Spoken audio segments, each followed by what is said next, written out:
Praise the lord. Hallelujah, hallelujah, hallelujah. అందరంటే చేతులు కొట్ట. హల్లెలూయా. చదవబడిన వాక్య భాగంలోనికి వెళ్ళిపోదాం. మత్తయి సువార్త 5వ అధ్యాయం 1 నుంచి 10వ వచనం చదువుగా మనందరం కూడా విని ఉన్నాము. విని దాంట్లోకి వెళ్ళి ఆ యొక్క వాక్యమును ధ్యానించుకుందాం. కనికరము గలవారు ధన్యులు, వారు కనికరము పొందుదురు అన్న ధన్యతలోనే మనం ఉన్నాము. అందులో రెండు అంశములు అయ్యాయి. మొదటి అంశము, ఎవరి మీద కనికరం చూపాలి. రెండవ అంశము, కనికరం చూపే వారిగా ఎలా మారగలవు. ఇప్పటికి అందులోని రెండు అంశాలు అయ్యాయి. మూడవ అంశంలోనికి ఇప్పుడు మూడవ అంశంలో ఉన్నాం మనం. మూడవ అంశము ఏమిటి అనగా, కనికరము చూపిన వారు పరిశుద్ధ గ్రంథంలో ఎవరున్నారు. కనికరము చూపిన వారు పరిశుద్ధ గ్రంథంలో ఎవరున్నారు. ఈ కనికరము గలవారు ధన్యులు, వారు కనికరం పొందుతారన్న ధన్యతలోనే మూడవ అంశముగా కనికరము చూపిన వారు పరిశుద్ధ గ్రంథంలో ఎవరున్నారు. వాక్య సందేశం వెళ్ళే ముందు అమెరికా దేశంలో ఒక క్రిస్టియన్ కళాశాల ఉందంట. ఆ క్రిస్టియన్ కళాశాలలో పనిచేస్తూ ఉండేటువంటి అధ్యక్షులైన వారి దగ్గరికి బిషప్ అనబడినటువంటి ఒక సేవకుడు ఆతిథ్యముగా పిలువబడి ఉన్నారంట.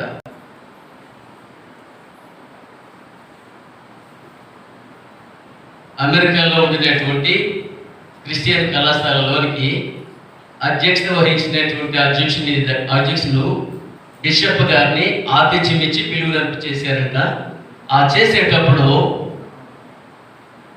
ఈ బిషప్ గారు ఆ అధ్యక్షుల దగ్గరికి వెళ్ళినప్పుడు ఆ అధ్యక్షులైన వారు బిషప్ గారు ఒక దగ్గర కూర్చొని కాసేపు శారీరకమైన ఆహారాన్ని భోజనం చేసి ఆ విశ్రాంతిలోనికి అనగా పండుకోవటానికి వెళ్ళేటప్పుడు ఆ రాత్రి కాస్త కూర్చొని, దేవుడు సర్వలోకాన్ని కూడా ఎంతగానో సృజించాడండి, బాగానే ఉంది అంటూ ఇద్దరు కూడా మాట్లాడుకుంటూ ఉన్నారంట.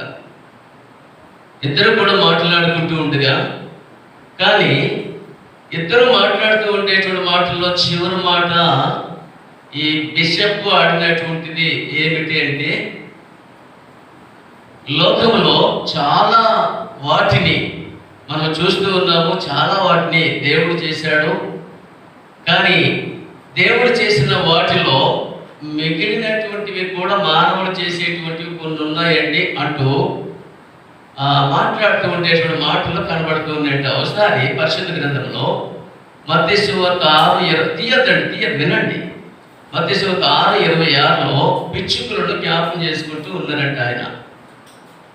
ఈ పిచ్చుకలు ఉన్నాయి కదండి, ఈ పిచ్చుకలు అనబడినటువంటివి ఆకాశంలో ఎంతగా ఎగురుతూ ఉన్నాయో చూడండి.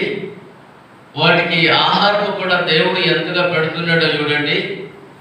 ఆకాశ పక్షులను చూడుడి అంటూ వాక్యం సెలవిస్తుంది కదండి. చూడండి, అవి అంత చక్కగా ఎగిరిపోతూ ఉన్నాయి, గాలిలో సంచరిస్తూ ఉన్నాయి, తిరుగుతూ ఉన్నాయి. ఎలాగ దేవుడు సృజించాడు అంటూ ఈ బిషప్ గారు అధ్యక్షులైనటువంటి కళాశాలలో ఉండేటువంటి వారికి జవాబు ఇచ్చాడట. ఇస్తూ ఉండేటప్పుడు ఆ కళాశాలలో ఉండేటువంటి ఆయన ఏమన్నాడంటే, ఆకాశ పక్షుల్లో ఉండేటువంటి ఆ పిచ్చుకలు చాలా జాగ్రత్తగా ఎగురుతూ ఉన్నాయి, తిరుగుతూ ఉన్నాయి, సంచరిస్తూ ఉన్నాయి. కానీ ఆ పిచ్చుకలు లాగే ఎగిరినటువంటి వారు ఎవరు లేరు. ఆ ఎగిరేటట్టుగా కూడా ఎవరు ఏది చేయలేకపోతూ ఉన్నారు. అంటే అలా ఎవరు చేయలేరండి. కనీసం ఒకవేళ చేయాలి చెందాలన్నా సరే 50 సంవత్సరాల లోపే ఎవరైనా ఎగరగలరు, ఎవరైనా ఏదైనా చేయగలరు, ఎవరైనా దాన్ని సాధించగలరు అనేటువంటి మాట బిషప్ గారు అధ్యక్షులైన వారికి తెలియజేసేటప్పుడు అధ్యక్షులైన వారు కోపంతో మండిపడి ఆ బిషప్ గారు చెప్పినటువంటి మాట, ఏంటి మీరు ఇలా మాట్లాడుతున్నారు, దేవుని నామమును గుర్తించినటువంటి ఏ ఒక్కరైనా సరే దాన్ని సాధించలేరు కదా, సాధించగలరు కదా అంటూ దేవుని యొక్క నామం పేరుట మీరు ఆ మాట ఆడకూడదు అనేటువంటి మాట బిషప్ గారికి అధ్యక్షులైనటువంటి ఆయన చెప్పాడంట. సరే ఏదైనా సరే అంటూ ఆ విధమైన మాట ఈ బిషప్ అనబడినటువంటికి ఆ బిషప్ పేరు మిల్టన్ రైట్. ఆ బిషప్ పేరు మిల్టన్ రైట్ అనేటువంటి ఆయనకి 2 కుమారులు ఉన్నారంట. ఆ విషయాన్ని 2 కుమారులు కూడా చెవులారా విన్నారంట, మనసారా గ్రహించారంట ఆ విషయాన్ని. అదేంటి, కళాశాల యొక్క అధ్యక్షులైనటువంటి ఆయన మా నాన్నగారు బిషప్ గారు అయి ఉంటే బిషప్ గారు అనేటువంటి ఆయన్ని ఎవరో ఏమీ అది చేయలేరు, చెందలేరు, చేసేటువంటి లేరు భూమి మీద అనేటువంటి మాట్లాడితే అది మాకు అది చలించదు అని గుర్తించి వారేం చేశారంటే ఆకాశ పక్షులను ఒకసారి దృష్టించి వాటిని జ్ఞాపకము చేసుకుంటూ 100 సంవత్సరముల తరువాత వారు తలపెట్టినటువంటి కార్యాన్ని, వారు తలపెట్టినటువంటి వింత విషయాన్ని లోకమంతటికి కూడా చూపించారంట. అది ఏమిటంటే, ఇప్పుడు సర్వలోకములో అతి వేగముగా ప్రయత్నమా చెప్పాలి, వినపడలేదు, బాగా చెప్పారు, వెరీ గుడ్. చెప్పక్కర్లేదు మరి.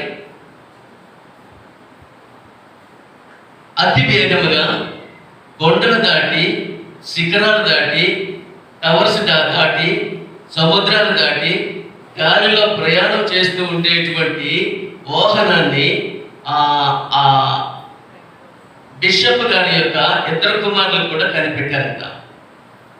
ఆ 2 కుమారుల పేర్లు కూడా ఆర్వెల్ రైట్, విల్బర్ రైట్ అనేటువంటి 2 కూడా ఆ యొక్క వాహనము అనబడినటువంటి విమానమును కనిపెట్టి లోకానికి అందించారంట. ఎంత చక్కని మాట్లాడి, అంటే విమానమును, రైళ్లను, ఆకాశ పక్షులను చూచి విధంగా నడిపించగలిగినటువంటి శక్తి సామర్థ్యం కలిగిన దేవుని యొక్క సేవకులు అనబడినటువంటి వారు వింత వింత కార్యాలు చేస్తే దేవుని యొక్క భక్తులైన వారిని ఈ రోజున లోకము ఏం చేస్తూ ఉందో అర్థం కావటం లేదు. విమానమును కనిపెట్టినటువంటి వారై మీరు ఉంటూ ఉండగా, సర్వలోకం అంతటికి పరిచయం చేసినటువంటి రీతిలో ఉంటూ ఉండగా, అతి వేగంగా గమ్యాన్ని చేరుకోవడానికి ఏర్పాటు చేయబడిన వాహనాన్ని మన ముందు తయారు చేసి పెట్టినటువంటి వారిని లోకము ఎంతగా అభినందించాలి. క్రైస్తవులు అనబడినటువంటి వారు లోకములో ఏమైనా ప్రత్యేకగాంచినటువంటి ఏమైనా ఎవరి ద్వారా జరిగాయి అంటే క్రైస్తవుల ద్వారా మాత్రమే అన్ని కార్యక్రమాలు కూడా జరిగాయని చెప్పుకోవడానికి ఆలోచించనక్కర్లేదు. మరి మీరిద్దరూ కూడా ఆ కళాశాలను జ్ఞాపకం చేసుకుంటూ ఆకాశ పక్షుల దృష్టి పెట్టుకుంటూ ఆ యొక్క వాహనం, ఏ వాహనం అండి అది? ఇప్పుడే చెప్పారు కదా, విమానం అండి. ఈ విమానాన్ని తయారు చేసేటట్టు వాళ్ళిద్దరు కూడా నిజంగా అది గాలిలో ఎంత చక్కగా ఎగిరిపోతూ ఉంది, మళ్ళీ ఎంత చక్కగా వాళ్ళు కనిపెడుతుండేటప్పుడు క్రింద మీద ముందు వెనుక ఆలోచించే కనిపెట్టారంట. వాళ్ళు ఎగిరేటప్పుడు ఎలా ఎగరాలి, దిగేటప్పుడు కూడా ఎలా దిగాలి, అసలు ఎగరడానికి ఏ విధమైన పరికరాలు అవసరము, క్రింద దిగడానికి ఏ కోణంలో దిగితే సరిపోతుంది, ఇవన్నీ కూడా 100 సంవత్సరముల పాటు వాళ్ళు విచక్షణ చేసి దాన్ని కనిపెట్టారంట. అంత గొప్ప క్రైస్తవులలో ఉండేటువంటి వారు మన మధ్యలో ఈ విధంగా చెప్పుకుంటూ ఉన్నవాటి ఎంత గర్వకారణం అంటే దేవునికి ఎంత మహిమ కలుగుతుంది కదా. విమానమును చూడగలిగి విమానం ఎక్కి ప్రయాణం చేస్తుండే మనుషులు ఎంత గర్వించాలి ఈ రోజున. దేవాది దేవుని యొక్క నామంలో రక్షించబడిన మనము వాటిని కూర్చి నిజంగా దేవునికి ఎంత మహిమ తెచ్చేవారిగా ఉండాలి. వాహనాన్ని కనిపెట్టినటువంటి వారు ఈ రోజున యేసయ్యను అంగీకరించినటువంటి మనము పరిశుద్ధ గ్రంథంలో మన పేరు ఉందో లేదో కానీ ఖచ్చితంగా నాకు ఉంది అని ఎప్పుడు చెప్పుకోగలమంటే రక్షణ పొందినప్పుడు కరెక్ట్గా మనం చెప్పేస్తాం, నా పరిశుద్ధ గ్రంథంలో నా పేరు లిఖించబడింది. మరి వీళ్ళ పేర్లు పరిశుద్ధ గ్రంథంలో లిఖించబడలేదు అంటారా? దేవుణ్ణి, తన గొప్పతనాన్ని లోకానికి పరిచయం చేసి, దేవుని నామాన్ని హెచ్చించి, దేవుని నామాన్ని గణపరిచి, ఇంత చక్కగా లోకానికి అందించినటువంటి వారందరూ కూడా దేవునికి ఎంత మహిమ తెస్తూ రీతిలో లోకంలో వాళ్ళు ఉంటున్నారో, అలాగే పరిశుద్ధ గ్రంథంలో ఎవరు దేవుని యొక్క కనికరమను పొందుకొని అవతల వారి పట్ల చూపిస్తూ ఉన్నారన్న ప్రశ్న వేసుకుంటే, గతించిన 2 మెసేజ్లలో ఒక్కసారి జ్ఞాపకం చేసుకుంటూ ఉన్నట్లయితే, కనికరమ చూపేవానిగా, కనికరమ ఎవరి పట్ల చూపించే రీతిగా నేను ఉండాలి అన్న ప్రశ్నలు వేసుకుంటే, పరిశుద్ధ గ్రంథం భూమి మీద ఉండినటువంటి నీవు నేను మనందరము కూడా ఈ కనికరమును బట్టి అవతల వారికి చూపించిన విధానమును బట్టి దేవాది దేవుడు మన పట్ల ఆ కనికరమును చూపిస్తున్నాడు అన్న విషయాన్ని జ్ఞాపకం చేసుకోవాలి. ఒకసారి వాక్యంలోకి వెళ్ళిపోదాం. లూకా సువార్త 15వ అధ్యాయము 20వ వచనంలోకి వెళ్దాం. లూకా సువార్త 15:20. వాడింకా దూరముగా ఉన్నప్పుడు అమ్మా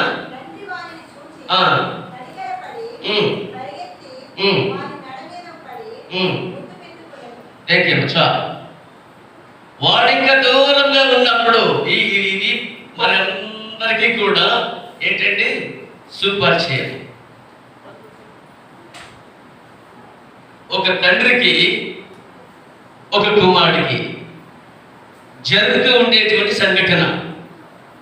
ఒక తండ్రికి ఒక కుమారుడికి, తండ్రి చాలా ధనవంతుడిగా ఉంటూ ఆస్తిపాస్తులు సంపాదించిన వాడా ఉంటూ భూమి మీద తన సుఖ జీవితాన్ని జీవిస్తూ 2 కొడుకులను అల్లారమందుగా పెంచుతూ వ్యవసాయదారుడిగా ఒకరిని, ఈ లోక సంబంధం అనేది చర్మించిన వారిగా ఒకరిని, ఈ లోక సంబంధం అనేది వారు జీవింపచేసేటప్పుడు దేవాది దేవుని కలిగి ఉన్న కుటుంబము చివరికి చిన్న కుమారుడైన వాడు మార్గములో నడుస్తూ, మార్గములో ఉంటూ, మార్గములో జీవిస్తూ తన తండ్రి యొద్ద నుండి, కుటుంబం యొద్ద నుండి, మార్గము నుండి, దేవుని నుండి, ఈ లోక సంబంధమైన వాటన్నిటి నుంచి కూడా దూరం అయిపోతూ వెళ్ళిపోయినటువంటి వాడు తిరిగి మరలా రావడానికి ఇష్టపడిపోయాడు. మరలా రావడానికి ఇష్టపడిపోయాడు అంటే ఎలా ఇష్టపడిపోయాడో వాటిలో ఒక చిన్న విధమైనటువంటి మార్పు. ఏంటో మార్పు అంటే, నా తండ్రి దగ్గరికి వెళ్ళిపోతే తినడానికి ఆహారం సమృద్ధిగా దొరుకుతూ ఉంది. నా తండ్రి దగ్గరికి వెళ్ళిపోతే అనేక మంది కూలివాళ్ళు ఉన్నారు. నా తండ్రి దగ్గరికి వెళ్ళిపోతే అన్నము తృప్తిగా నేను తినగలను. నా తండ్రి దగ్గరికి వెళ్ళిపోతే ఆశ్రయం దొరుకుతుంది. నా తండ్రి దగ్గరికి వెళ్ళిపోతే క్షమాపణ దొరుకుతుంది.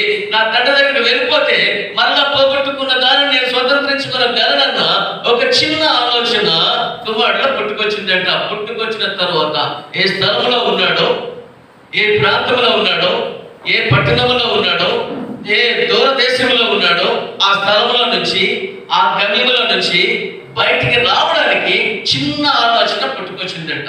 చిన్న ఆలోచన పుట్టుకొచ్చిన తర్వాత ఆ ఉన్న చోటులో నుంచి ఉన్న పాటున లేచాడు. ఉన్న పాటున వచ్చు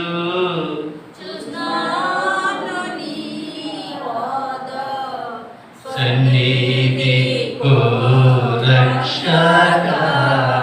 అంటూ కుమారుడు ఏం చేసేది తెలిసిన, నేను ఉన్న పాటునే, ఉన్న చోటునే, ఉన్న స్థలంలో నుంచి నేను వేస్తాను అనుకున్నాడు. అనుకున్న దాని ప్రకారంగా ప్రయాణానికి కొనసాగిస్తూ ఉన్నాడు. ప్రయాణానికి కొనసాగిస్తూ ఉంటుండగా ఈ లోకంలో జరుగుతూ ఉండే సంఘటన ఏమిటంటే, కనినటువంటి కన్న తండ్రి యొక్క పేగులు తహతహలాడుతూ ఉన్నాయంట. ఎవరి పట్ల?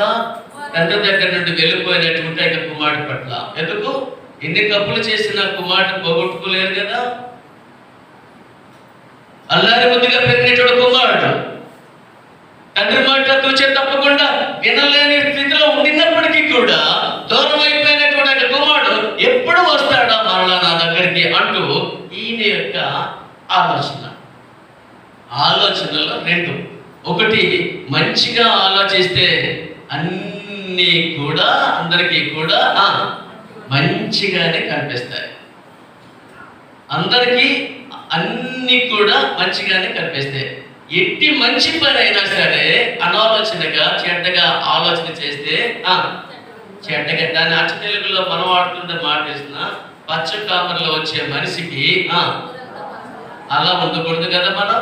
ఓకే, అలా లేదంట కుమారుడు ఒక మంచి ఆలోచన కలిగిన వాడై దూర దేశమునికి వెళ్ళిపోయినటువంటి వాడై దూర వ్యాపారం కొనసాగించిన వాడై ఈ లోకములో నుండి వేరైపోవడానికి చిన్న ఆలోచన వచ్చిందంట.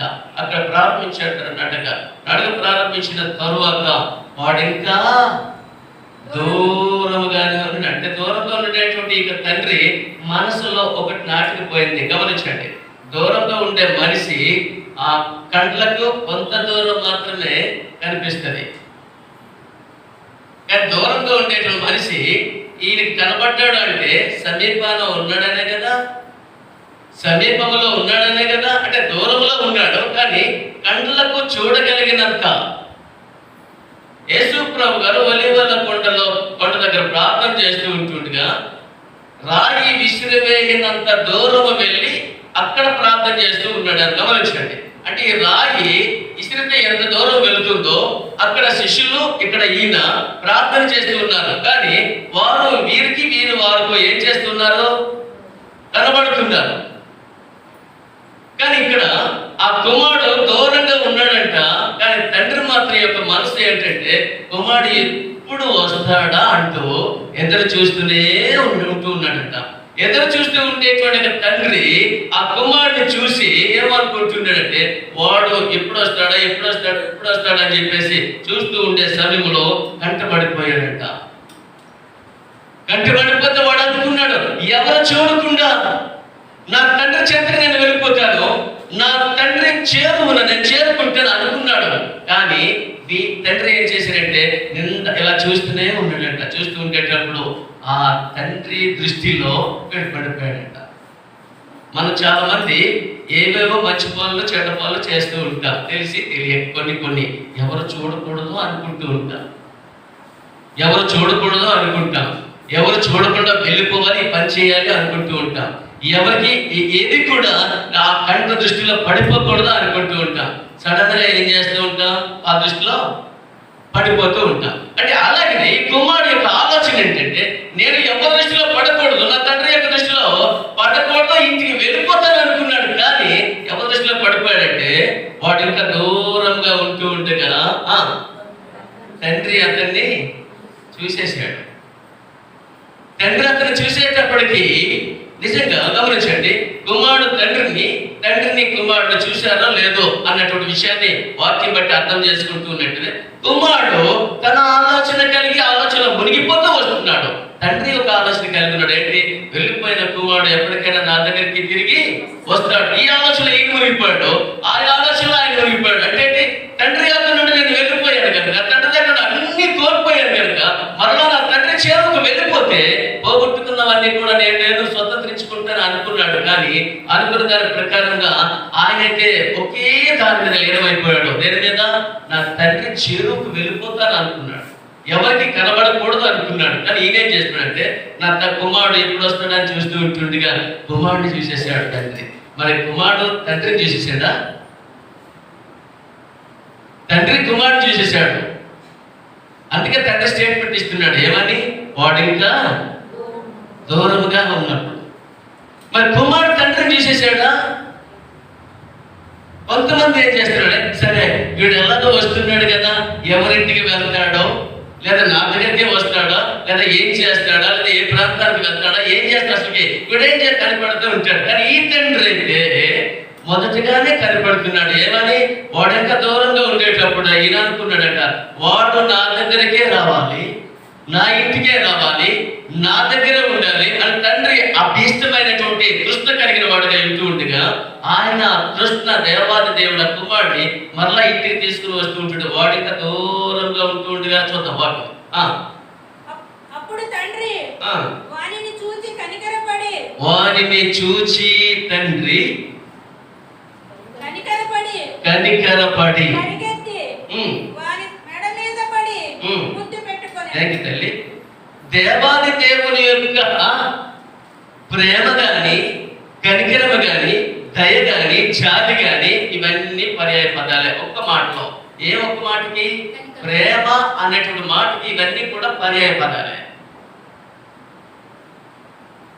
ఇవి ఇప్పుడు చదివినవన్నీ కూడా దేవాది దేవుని యొక్క నామంలో జీవిస్తూ ఉండేటువంటి ఆ తండ్రి అనుకున్నాడు, నా కుమారుడు ఎప్పుడు వస్తాడా అంటూ ప్రతిరోజు కూడా ఎదురు చూస్తూ ఉంటూ ఉండగా తండ్రి యొక్క కళ్ళ దృష్టిలో కుమారుడు పడిపోయాడు. ఇక వాడికి దూరంగా ఉంటూ ఉండగానే ఆశించినటువంటి ఆశ నెరవేర్చిపోతుంది కనుక నెరవేరుస్తున్న దాని ప్రకారంగా దూరంగా ఉండేటువంటి కుమారుడు దగ్గరికి ఎవరు పరిగెత్తారు?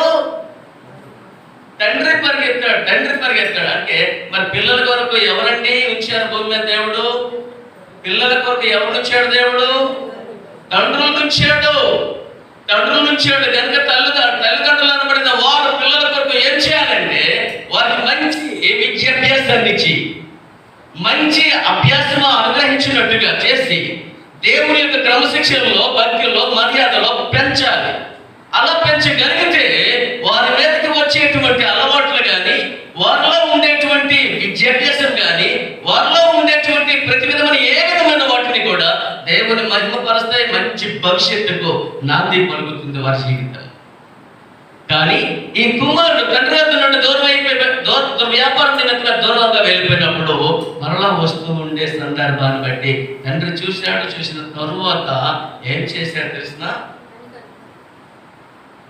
అప్పుడే మొదటిగా అన్నిటికంటే ముందు లోకంలో గొప్పగా పరిగెత్తేది ఏం తెలుసండి?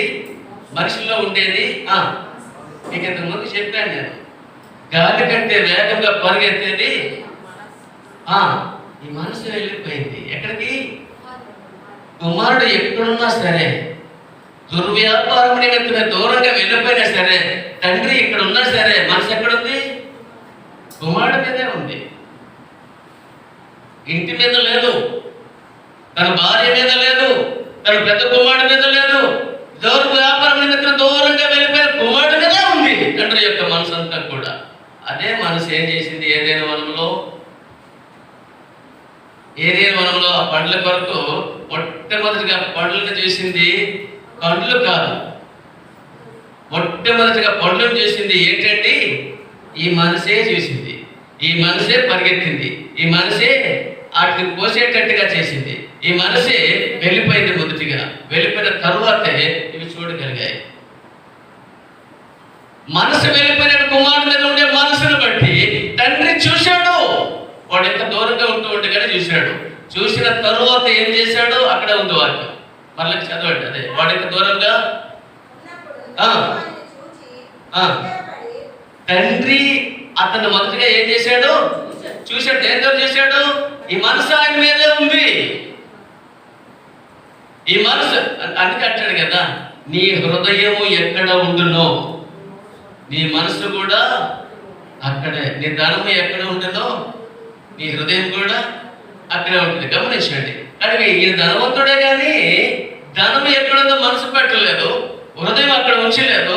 ఈ మనసు అనేటువంటిది దూరంగా వెళ్ళిపోయిన కుమారుడు మీద మాత్రమే ఉంది. ఏమయ్యా నువ్వు చూస్తున్నావు కానీ మనసుతో ఏమైనా చూస్తున్నావా? ఆ విషయాన్ని నీ మనసుతో ఏమైనా గ్రహిస్తున్నావా అంటే మాటలు వినే ఉంటాం బహుశా మనం. ఈ మనసుతో చూస్తూ ఉండేటువంటి కుమారుడిని దూరంగా ఉండేటప్పుడు తండ్రి చూసి ఏం చేశాడంటే, దూరంగా ఉండేటప్పుడు చూసి తండ్రి వాణిని గూర్చి ఏం పడ్డాడు అంటే తండ్రికి కుమారుడికి మధ్య ఏం జరుగుతుంది? దేవుని సంబంధము ఒకటి, ఈ లోక సంబంధము 2, 3. తండ్రి అయిన దేవునికి ఈ లోక సంబంధం అనేటువంటి తండ్రికి ఆ చేసినటువంటి తప్పును బట్టి ఒప్పింప చేసే రీతిలో తండ్రి వద్ద ఉండేటువంటి కనికరం చేసిందట. వాటికి దూరంగా ఉంటూ ఉండగా దేవాది దేవుని యొక్క నామములో రక్షించబడినటువంటి తండ్రి కుమారుడు మీద కండ్రెసి ఉంచినప్పుడు చూసేటప్పుడు ఏం జరిగిందంటే, ఆ తండ్రి ఆ కుమారుని చూసిన వెంటనే ఏం చేసే తెలుసా? పరిగెత్తడం మొదలెట్టాడంట. హల్లెలూయా. పరిగెత్తడం మొదలెట్టాడంట. వద్దలేదు ఇంత అంత తీసుకుని వెళ్ళిపోయిన చూడండి, రాడేంటి వద్దరానే పోతే అంటాం అన్నది కదండి. కానీ ఈ తండ్రి అలా అనలే. ఏమన్నా దూరంగా ఉంటుండగా చూసేటువంటి ఈయన కన్నులు చూసేసి మనసు చూసేసి, కానీ కాళ్ళతో ఆయన పరిగెత్తినప్పుడు కాళ్ళతో పరిగెత్తి ఏం చేశాడు? ఆగిపోలేదు. కాళ్ళతో పరిగెత్తి ఆగిపోలేదు. ఏం చేశాడు తెలిసిన? మొట్టమొదటిగా వాడు ఎలా ఉన్న కంపు కొట్టిన వస్త్రాలతో ఉన్నా, చెప్పులు లేకపోయినా, దుస్తులు లేకపోయినా, శరీరంలో స్నానం చేయకపోయినా, వాడి శరీరంలో ఎంత కంపు కడుతూ ఉండే దుర్వాసన ఉన్నప్పటికీ కూడా వెంటనే చేసే పని ఏం తెలిసినండి? మెడ మీద పడి, మొదటిగా ఏం చేశాడు? మెడ మీద పడి ప్రేమ ఎంత ఉందో అంత మనసు తీరా ఆ కుమారుడు ఏం చేశాడు? తండ్రి కౌగులించుకున్నాడు. కౌగులించుకుంటే తండ్రి కుమారుడు మీద తండ్రి ప్రేమ ఎంత ఉందో, తండ్రి మనసు ఎంత ఉందో ఆ పట్టుకున్న విధానాన్ని బట్టి తెలిసిపోతాయి. కొంతమంది అంటున్నట్టు, డోంట్ టచ్ మీ, నన్ను నేను ముట్టుకోవద్దు అంటే ఎలా చేస్తానండి? అంటే ఒకవేళ గట్టిగా కౌగులించుకుంటే ఎల్లుండి బంగారం పోతాయేంటో, వీరిలో ఉంటే వెండి పోతాయేంటో, ఇలా గట్టిగా కౌగులించుకొని ఒకరికి ఒకరు గమనించండి. తండ్రి కుమారుడు కౌగులించుకున్నాడా? కుమారుడు తండ్రిని కౌగులించుకుని ఇద్దరు కౌగులించుకున్నారా? కాస్త గ్రహించగలిగితే వాడు ఏం చేయలే.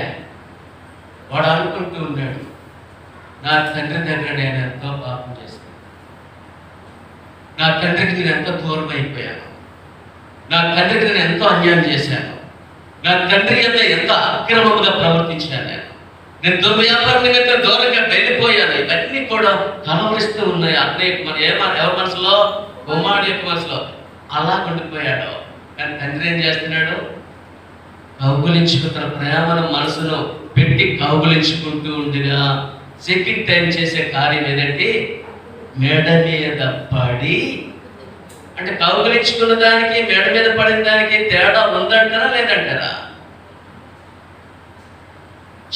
చిన్నవి గ్రహించగలిగితే మొదటిగా ఇలా కౌగులించుకుంటే తరువాత మెడ మీద పడి ఏం చేశాడు?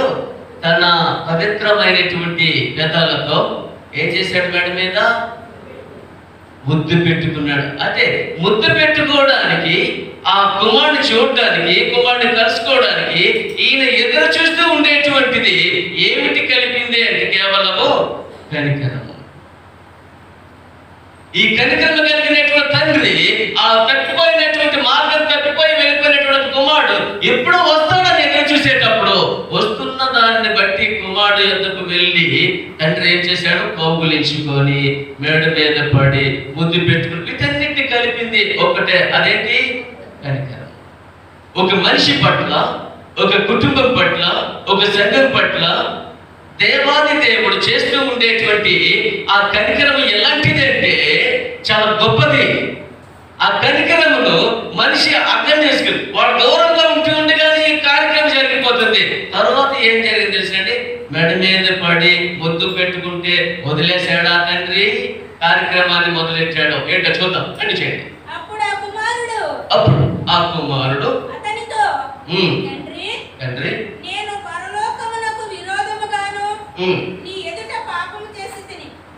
అలా ఉంటుంది కంటి చేతులు.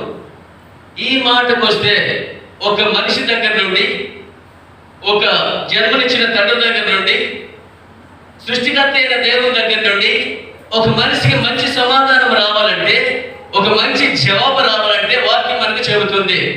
మొదటిగా నీ సహోదరుని ఎడల నీవు తప్పిదము చేసిన ఎడల ఏం చేయాలి? ఏమండి?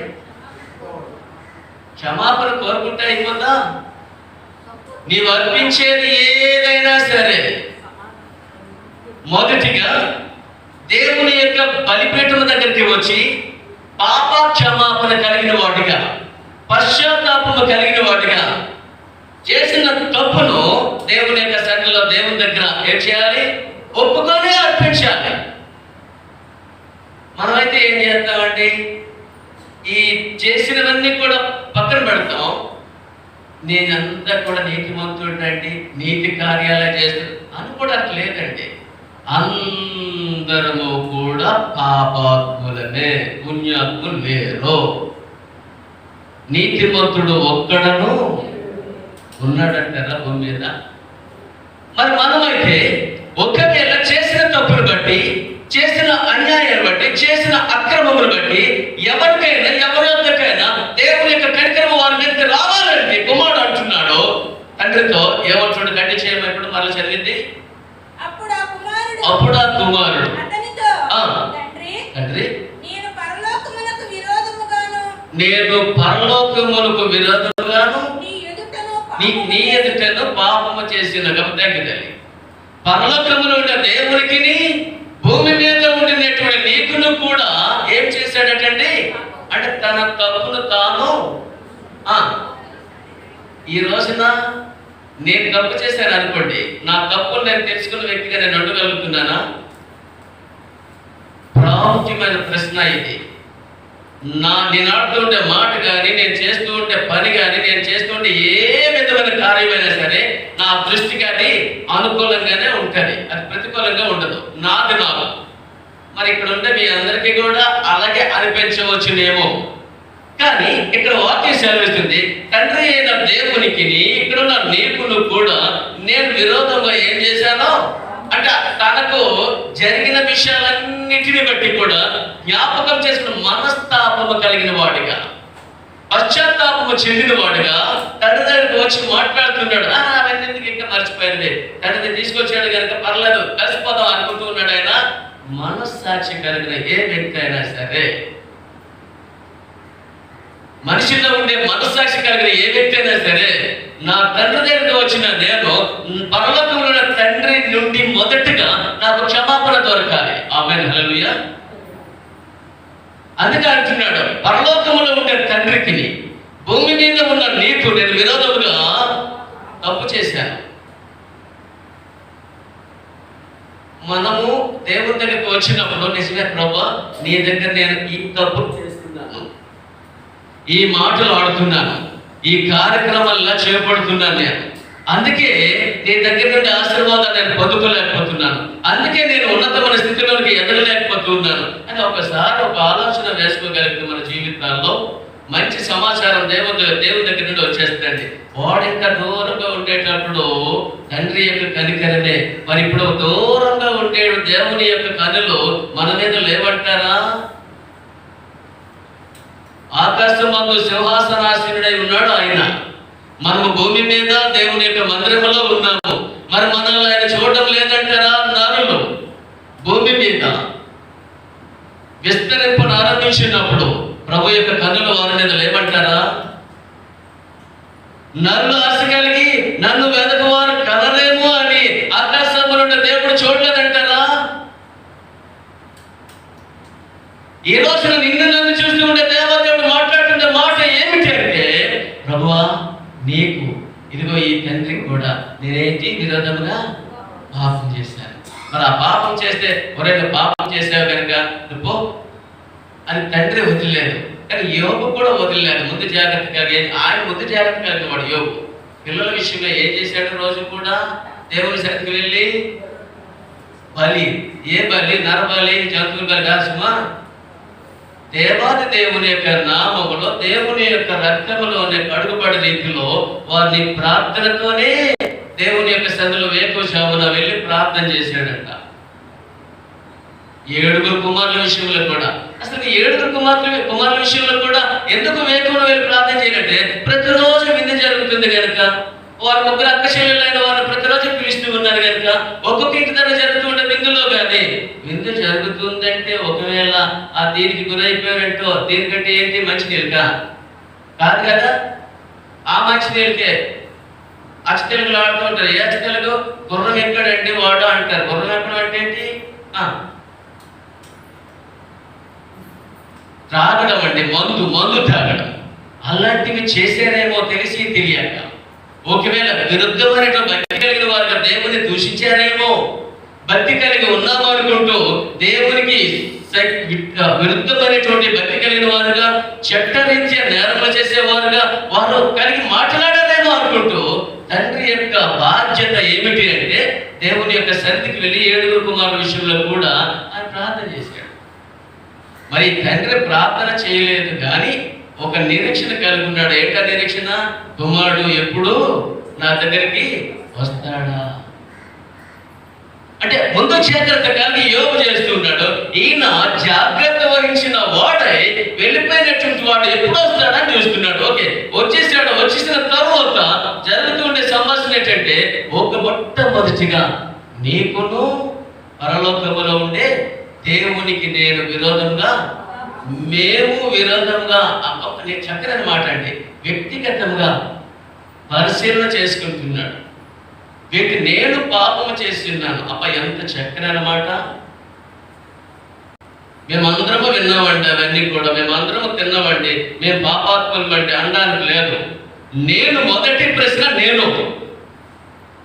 నేను దేవుని యొక్క దృష్టిలో ఎలా ఉన్నాను అంటూ ప్రశ్న వేస్తే ఆయన అంటున్నాడు, నేను పాపము చేశాను. ఒక కంటి చేద్దాం. ఇక మీదట నీ కుమారుడనని అనిపించుకొనుటకు ఆ. యోగ్యుడను కానని. అబ్బా, హిందీ కూడా చెప్పినమాట. ఎలాగా? వచ్చేసిన వాళ్ళు వచ్చేసారు కానీ, చేర్పించుకున్నారు కానీ బాగానే ఉంది, నన్ను గౌరవించుకున్నారు, మెడపడి ముద్దు పెట్టుకున్నారు, ఇవన్నీ బాగానే చేశారు మీరు. కానీ ఒకవేళ ముందుకు జరుగుతూ ఉన్న దినాల్లో కానీ, రోజుల్లో కానీ, సంవత్సరాల్లో కానీ ఎప్పుడైనా మళ్ళా ఇలాంటివి చేసినట్లయితే, మరలా ఇలాంటివి నా ఎడల జరిగించినట్లయితే, నేను జరిగించుకున్నట్లయితే, నేను నీ కుమారుడును కానీ అంగీకరించొద్దు అంటే అంత దృఢమైన నిశ్చిత కలిగిన వాడుగా మాట్లాడుతున్నాడు అంటే తన భక్తి స్థిరమైనదని గ్రహించాలి. ఆమేన్, హల్లెలూయా. అంటే భరోసా ఇస్తున్నాడు. ఏంట భరోసా? ఇక మీదట ఎప్పుడైనా సరే, ఎక్కడైనా సరే, ఏ పరిస్థితుల్లోనైనా సరే, ఇలా చేసినటువంటి సంఘటన ద్వారా ఇంతవరకు ఎంతో అన్యాయస్తుడు అయిపోయిన దేవునికి నీకు కూడా ఇక్కడ నుండి ఇకపైన ఎప్పుడు కూడా ఇలాంటివి చేస్తే ఆ తండ్రికి ఈయనకి సంబంధము లేనట్టుగా మాట్లాడేశాడు. ఏమని? నీ కుమారుడును. నిజంగా ఎంత చక్కగా మాట్లాడుతున్నాడు. ఏ రోజున ఒక కుమారుడిని, ఒక కుమార్తెని జ్ఞాపకం చేసుకుంటున్నట్లయితే తండ్రి అని పిలుస్తూ, నీ ఎడల నేను జాలిపడుచున్నాను. జాతి ఈజ్గోట్ కనికరం.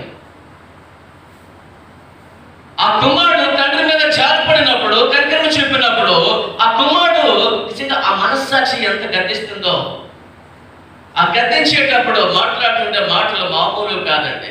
ఇక మీదట ఎప్పుడైనా సరే నేను ఆ పని చేస్తే నీ కుమారుడని అనిపించుకోను. ఒకవేళ నీవు అనుకున్నా సరే, నేను మాత్రం నీ కుమారుడిని అంటే ఇంత చెడ్డ కార్యం చేసిన నేను నీ కుమారుడిని అనిపించుకోవడం, నాకు ఏమాత్రం కూడా యోగ్యత అనేది మంచితనం వల్ల లేదు అని భావించి అంటున్నాడు తండ్రిని.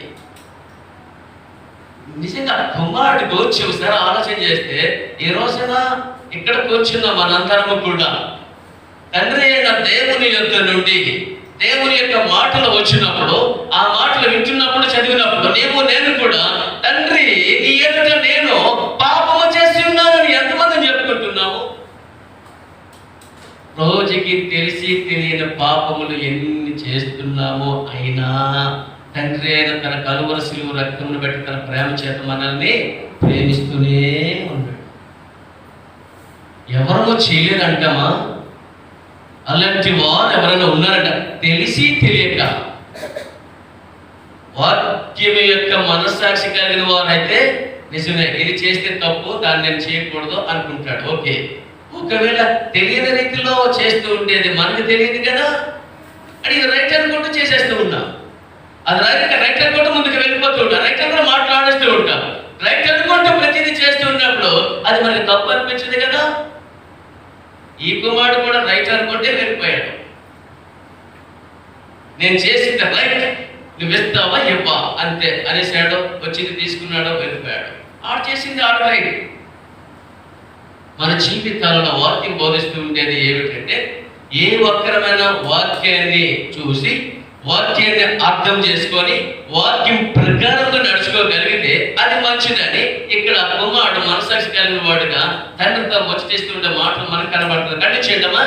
అయితే తండ్రి తన దాసులను చూచి ప్రశస్త వస్త్రము త్వరగా తెచ్చి వీనికి కట్టి వీని చేతికి ఉంగరం పెట్టి పాదములకు చెప్పులు తొడిగించుడి. ఇవన్నీ కూడా గమనించండి. ఇంతవరకు కుమారుడు యొక్క సంభాషణ. ఇప్పుడు తండ్రి జరిగిపోయింది, అవన్నీ ఇంకా ఎందుకు? నా దగ్గరకు వచ్చేసా కదా, నేను ఉన్నాను నీకు. ఆమేన్, హల్లెలూయా. జరిగిపోయింది, ఇంకా అవన్నీ కూడా ఎత్తదు, అవన్నీ నేను మాట్లాడదు. నేనున్నాను. ఆ దేశానికి, ఆ ప్రాంతానికి సువార్త అందించడానికి ఎవరున్నారంటే యెషయా అంటాడు కదా, నేను ఉన్నాను. ఆమేన్, హల్లెలూయా. దేవుని యొక్క నామములో రక్షించబడిన మనము, రక్షణ మార్గంలో కొనసాగించబడుతూ ఉండే మనము యేసయ్యను గూర్చి వింటూ వింటూ వింటూ వింటూ వింటూ కూడా దేవుని యొక్క మాటల్లోనే బలపడిపోతూ ఎలా ఉండాలంటే ఇవన్నీ చూసి తండ్రి పనివారిని పిలిచేసి చేయవలసిన కార్యక్రమాలన్నీ కూడా తెలిసి నీకు అందరూ కూడా అవన్నీ జరిగించేస్తూ ఉన్నాడు. ఒక్కొక్కటి జరిగించినప్పుడు నిజంగా కుమారుడికి మరలా ఏది వచ్చిందండి? ఒక నూతన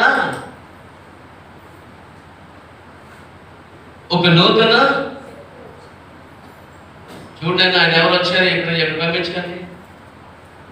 బాత్రూంలోకి వెళ్ళాడు. దేవుని యొక్క నామంలో ఆ యొక్క కుమారుడు తండ్రి దగ్గర ఆ విధమైన సంభాషణ చేసేటప్పుడు తండ్రి ఏమన్నాడంటే, పనివారిని పిలిచేసి ఆ బట్టలు మాసిపోతే బట్టలను తీసివేసి అందంగా చేసాడంట. ఏంటిది? క్షౌరము. అందంగా చేసేటంట. కాళ్ళకి చెప్పులంట. ఈ వేడికి ఈ వేడికి ఏంటంటే ఏం తగిలించాడు? ఉంగరం. ఇవన్నీ కూడా ఎందుకు తగిలించాడు అంటే తన జీవితంలో ఒక నూతన జీవితము ప్రారంభము, ఒక నూతన జీవిత ప్రారంభం. నేను అనుకుంటూ ఉంటాను అప్పుడప్పుడు, తెలియక ఏమైనా నేను తప్పుడుగా మాట్లాడాను అనుకోండి, నేను మారుమనసు పొందేశాను అనుకుంటాను. నా మాట జాగ్రత్త వినాలి. నేను తెలియక ఎప్పుడైనా పొరపాటు ఎవరి దగ్గరైనా తప్పుడు మాట ఆడాను అనుకోండి, నేను అనుకుంటాను అప్పుడు నేను మారుమనసు పొందానండి అని. మారుమనసు పొందడం కదా. ఒక మంచి వ్యక్తి మంచి మార్గంలో నడవలసిన వాడు, మంచి పనులు చేయవలసిన వాడే, మంచి పనులు కాకుండా మంచి మాట ఆడకుండా మాట్లాడాడు అనుకోండి, వాడికి ఏమొచ్చిందంట? మారు మనసు వచ్చింది. అందుకే అది ఆడాల్సింది ఇది ఆడాడు. నిజమైన మారు మనసు ఏదండి? పాపము నుండి బయటికి రావడమే, దోషము నుండి బయటకు రావడమే, అతిక్రమముల నుండి బయటకు రావడమే, చేసిన తప్పులన్నిటి నుంచి బయటకు రావడమే. ఇవన్నీ ఒప్పుకుంటే బయటపడిపోతూ ఉంటాం. ఈ కుమారుడు అదే పని చేస్తున్నాడు. అన్ని కూడా తండ్రి దగ్గర ఒప్పుకున్నాడు. పరలోకమునకు ముందుగా ఎక్కడ పాపాలు ఒప్పుకోవాలి? భూమి మీద ఉన్న మనుషుల దగ్గర, తండ్రి దగ్గరే ఒప్పుకోవాలి. ఈ మాట వినాలి జాగ్రత్తగా. తప్పు చేసిన ఏ వ్యక్తి అయినా, పాపము చేసిన ఏ వ్యక్తి అయినా సరే, మొదటిగా ఎవరి దగ్గర పాపం చేశాడో, మొదటిగా ఎవరి దగ్గర తప్పు చేశాడో వారి దగ్గర ఒప్పుకుంటే పరలోకంలో ఉండే దేవుడు నీకు క్షమాపణ ఇస్తున్నాడు. ఆమేన్, హల్లెలూయా. భూమి మీద నీవు అందరినీ క్షమిస్తావో అందరినీ దేవుడు కూడా నిన్ను నన్ను ఏం చేస్తాడంటే చేసిన వాటన్నింటినీ కూడా క్షమిస్తాడు. నీ పాపములన్నీ క్షమించబడి ఉన్నవి. ఎవరెవరితో చెప్పారు? పాపాత్మురాలనబడిన స్త్రీతో దేవాది దేవుడు అంటున్నాడు కదా, నీ పాపములన్నీ కూడా ఏమంటే ఎందుకంటగా ఆయన ఎంత పని చేసింది తెలిసిన? ఏంటి ఎంత పని చేసింది? దేవాది దేవుని దగ్గరకు వచ్చి దేవాది దేవుని యొక్క పాదముల చెంత కూర్చొని కన్నీరు రాచి దుఃఖించి ఏడ్చి అంతా కూడా తన కుళ్ళతో పాదాలు తుడిచి కన్నీరు రాచి ఆ దేవాది దేవుని యొక్క పాదముల దగ్గర ముద్దు పెట్టుకుంటూ ఉండేటువంటి కార్యాన్ని దేవుడు చూశాడు.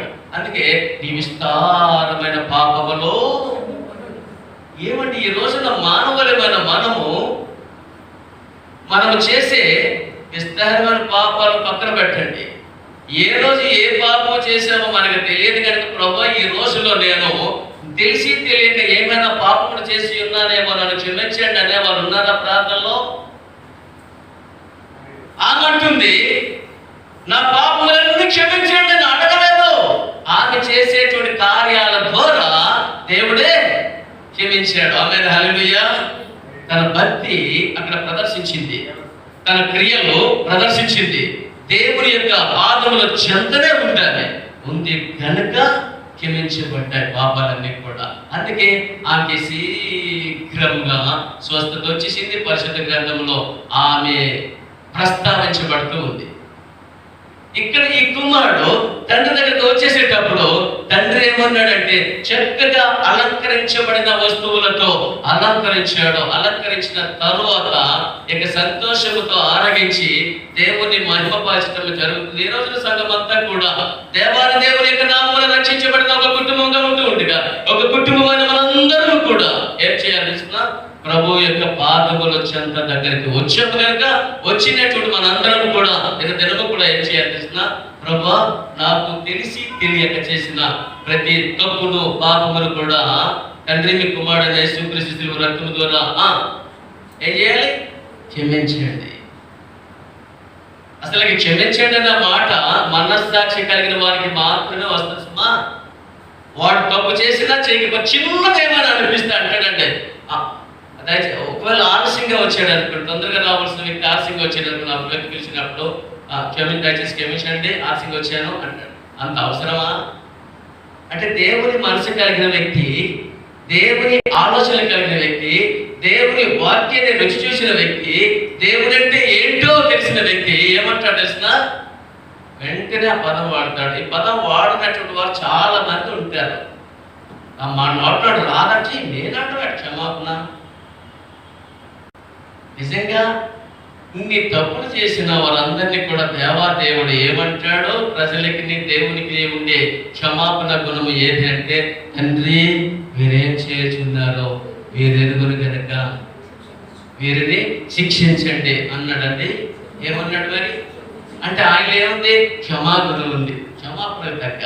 మరి ఈ రోజున తండ్రికి కుమారుడు పట్ల ఏముందంటారు, క్షమాగుణం లేదంటారా?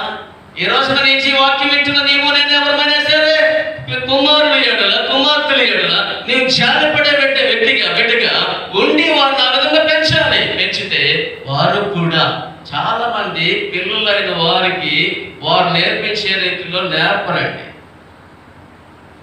రే తప్పు చేస్తే అది తప్పు, ఇంకెప్పుడు చేసావంటే కొడతాను, లేదా ఏమైనా సరే చేసావంటే నిన్ను ఏమైనా శిక్షిస్తాను అని అనరు.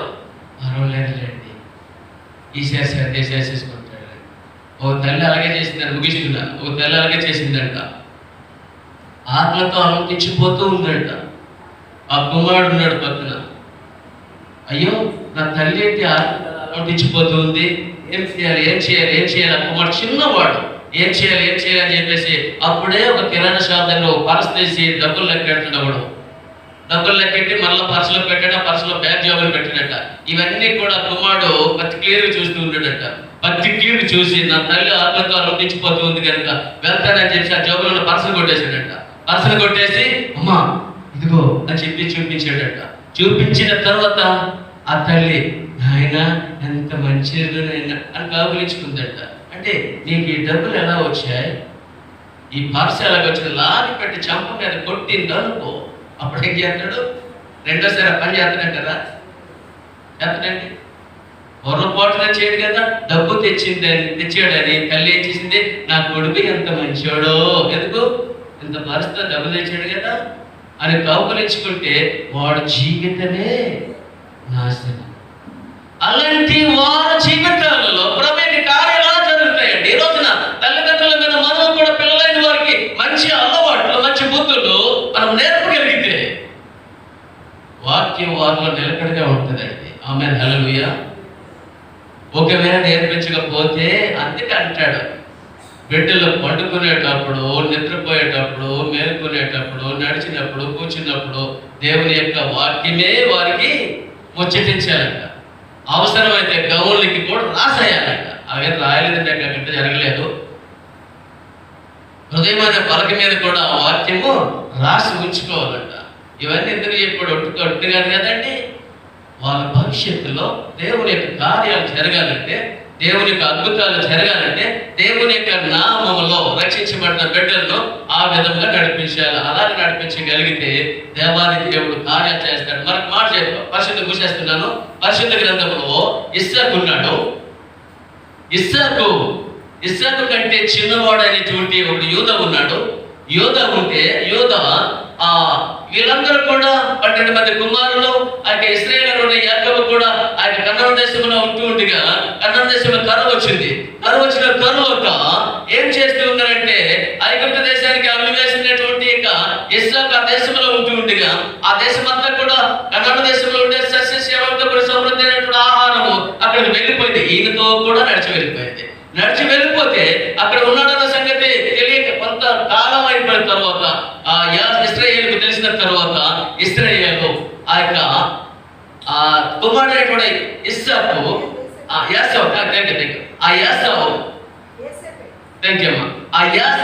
యాసావు యాకోబు అన్నదమ్ములైతే ఇక్కడ చిన్న కుమారుడైనటువంటి యోసేపు కంటే చిన్నవాడైనటువంటి యోధ మరి చిన్నవాడుగా ఉండేటప్పుడు చిన్నవాడైనటువంటి వారిని తన అన్నయ్య దగ్గరికి తీసుకుని రమ్మని మనం చేసేటప్పుడు తీసుకుని వెళ్ళడానికి ఇష్టపడటం లేదు, ఇంకేమైనా చేస్తాడేమో అని చెప్పేసి లేదు తీసుకుని రావాలని చెప్పినప్పుడు అక్కడ తండ్రి వెళ్ళి ఆయన యోసేపుని చూసేటప్పటికి ఆయన చేసే పర్యటన ఇన్ని సంవత్సరాలు నాకు కనబడకుండా ఇన్ని సంవత్సరాలు నువ్వు చనిపోయావు అనుకున్నాను కనుక ఇప్పుడు నేను చేయాలి నా మనఃపూర్వకంగా హృదయపూర్వకంగా మేడ మీద పడి ఆయన ఏం చేసుకుంటూ ముందు పెట్టుకుంటున్నాడు.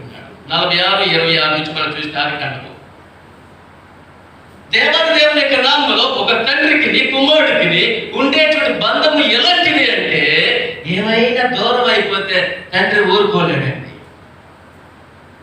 ఆధ్యాత్మికంగా కానీ ఆర్థికంగా కానీ సమస్యల్లో కానీ బాధల్లో కానీ వ్యాధుల్లో కానీ కుమారులుగా దేవునికి దూరస్తులం అయిపోతే తండ్రి చూసి ఊరుకోలేడండి. అయితే ఏం చేస్తాడు? నీవు ఎప్పుడు అందానికి వస్తావా అని ఎదురు చూస్తూనే ఉంటాడు. అలాంటి ప్రేమ అయింది, అలాంటి కనికరం అండి. ఈరోజు నీ మాటలు వింటున్న మన జీవితాలు ప్రభు నిజమే, నేను ఎక్కడైతే తప్పిపోయానో, ఎక్కడైతే నీకు దూరం అయిపోయానో, ఏదైతే నేను దూరం చేసుకున్నానో మరలా వాటిని నేను పొందుకోవడానికి, మరలా వాటిని నేను స్వతంత్రించుకోవడానికి మరలా నీ దగ్గరికి నేను రావడానికి ప్రారంభిస్తున్నాను అని అనుకున్నట్లయితే యేసయ్య నీ కొరకు దాచిపెట్టిన ఆశీర్వాదాలు నీకే ఇవ్వడానికి ఇష్టపడుతున్నాడు. అట్టి గొప్ప కృప దేవుడు మనకు అనుగ్రహించి ముందు నడిపించిన గాక. ఆమేన్. ప్రార్థన చేద్దాం, కళ్ళు మూసుకుందాం.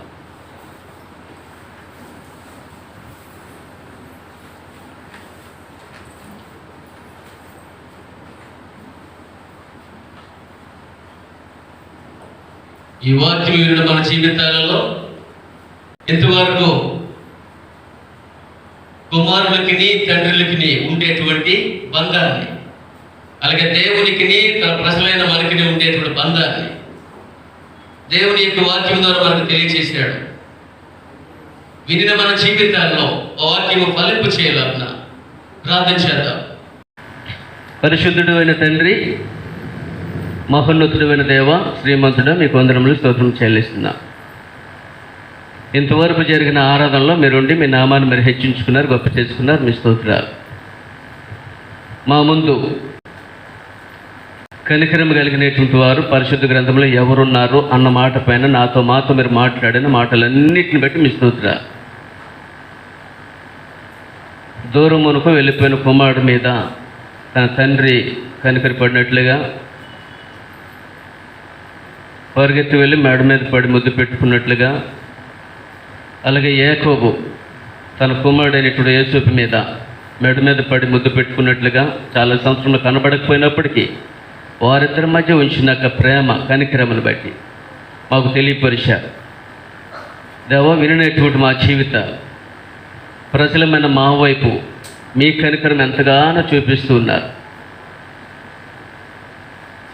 మీ మాటలు విని ఉన్న మాటలను బట్టి మీ వాక్యం ద్వారా మా జీవితములను సరిచేసుకొని మీ కనికరమును, మీ ప్రేమను, మీ దయను, మీ జాలి ఇవన్నీ కూడా పొందుకొని మీ నామమునికి మహిమ కలుగు రీతిలో మీ ద్వారా వచ్చిన దీవెన ఆశీర్వాదములకు పాత్రులుగా మేముండుటకు మీ కృప సహాయం మాకు దయచేయమని అడుగుతున్నాను.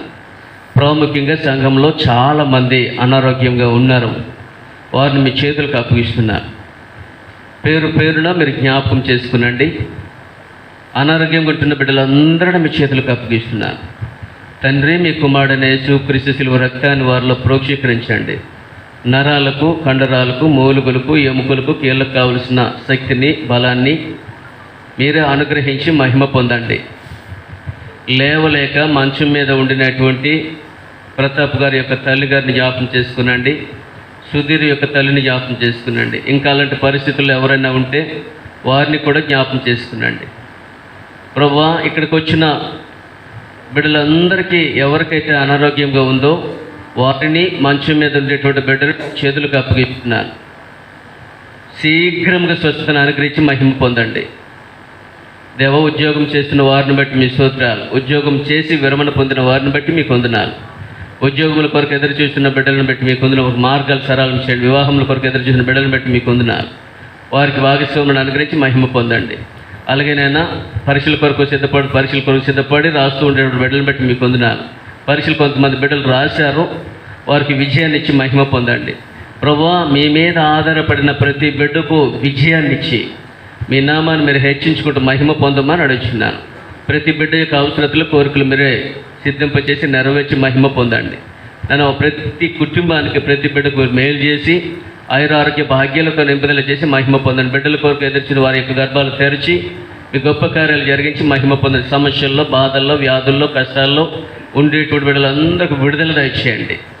ఇదిగోనైనా బల్లాదుల కొరకు సిద్ధపడిన బిడ్డలందరినీ సిద్ధపరిచి ఇక్కడ ఉంచి మా ద్వారా కార్యక్రమం ద్వారా మహిమ పొందమని, ఇంతవరకు మీ సన్నిధి అనుభవించడానికి మా అందరికి ఇచ్చిన గొప్ప ధన్యత కొరకు మీ స్తోత్రాలు చెల్లిస్తూ మా అందరి ద్వారా మహిమ ఘనత ప్రభావాలు మీరు ఒకరు పొందమని యేసు నామములో అడిగి వేడుకుంటూ చిన్న ప్రార్థన సమర్పించుకుంటున్నాము తండ్రి.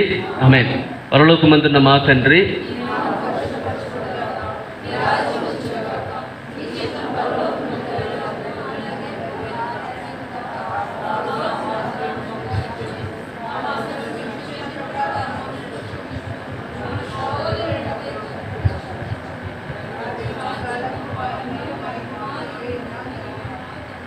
ఆమేన్. సమస్త జ్ఞానమునకు మించిన దేవుని యొక్క సమాధానము, మన ప్రభువును రక్షకుడైన యేసుక్రీస్తు వారి యొక్క కృపయు, పరిశుద్ధాత్మ దేవుని యొక్క అన్యోన్య సహవాసము, ఆయన సన్నిధి, కాపుదల, భద్రత కూడి చేరి వచ్చిన ప్రతి బిడ్డకును, ప్రతి కుటుంబానికి, సంఘమునకును, సకల పరిశుద్ధులకును, దేవుని ప్రేమించిన వారందరికీ జరగనయ్యున్న కార్యక్రమాలన్నిటికీ ఇక్కడున్న మనకిని దేవుని రాకడ వచ్చు పర్యంతం ఆయన కృప మనందరికీ సదాకాలము తోడయుండి ముందుకు నడిపించునుగాక. ఆమేన్.